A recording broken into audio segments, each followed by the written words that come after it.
What are deferred tax assets? When and how do deferred tax assets occur, and how do you account for deferred tax assets? All of this and more is covered in this short video. With a term like deferred tax assets, the first logical step to take is to look at the meaning of each of the words. Tax indicates that we are dealing with the topic of taxation. Deferred means that something has been postponed, and assets means that we own it, we have ownership. Keep that in mind when we explore deferred tax assets in more depth.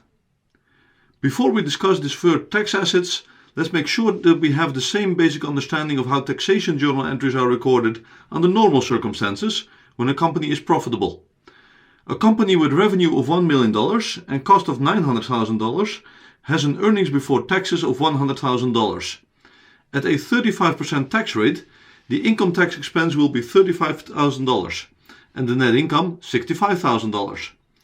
The journal entry for recording the income tax expense is debit income tax expense in the income statement and credit income tax payable on the balance sheet. When the tax payable is subsequently transferred to the tax authorities, you debit income tax payable and credit cash. So far so good. But what if you are a startup company that does not generate profit yet? Startup Inc. has not generated any revenue in its first year, but it did incur costs and therefore has a negative earnings before tax of $100,000.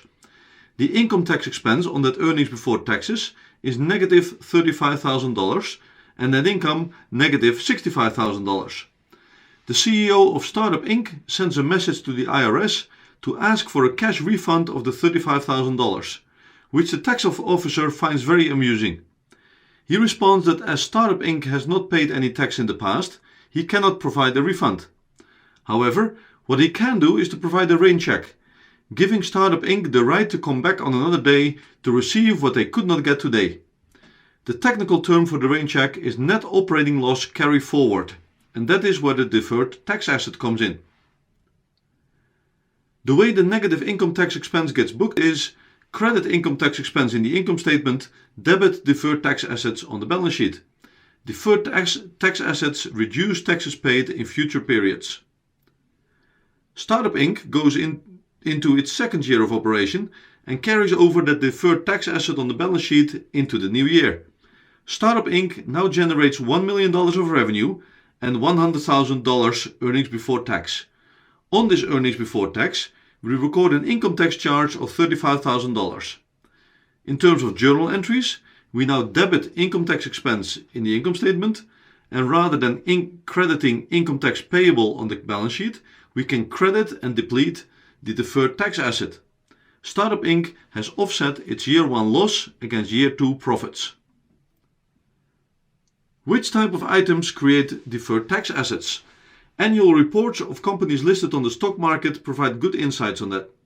The common denominators are that there are temporary timing differences between tax and book or GAAP accounting, and that the deferred tax asset occurs when taxable income is higher than book income. Some of the items that companies mention as creators of deferred tax assets are pension, employee benefits plans, non-deductible reserves, accruals, and many more.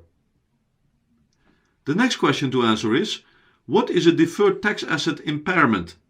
Such a decrease of the balance sheet asset occurs when there is a tax rate change, or when the likelihood of being able to recover deferred tax assets against future sources of taxable income changes.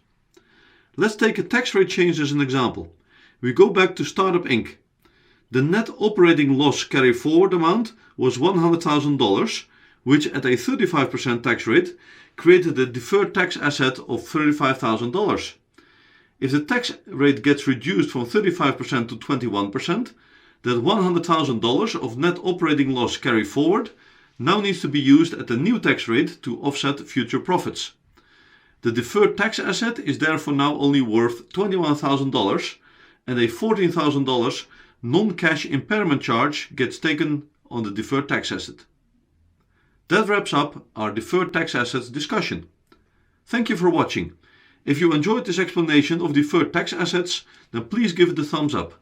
On this end screen there are a few suggestions of videos you can watch next. Please subscribe to the Finance Storyteller YouTube channel. Thank you.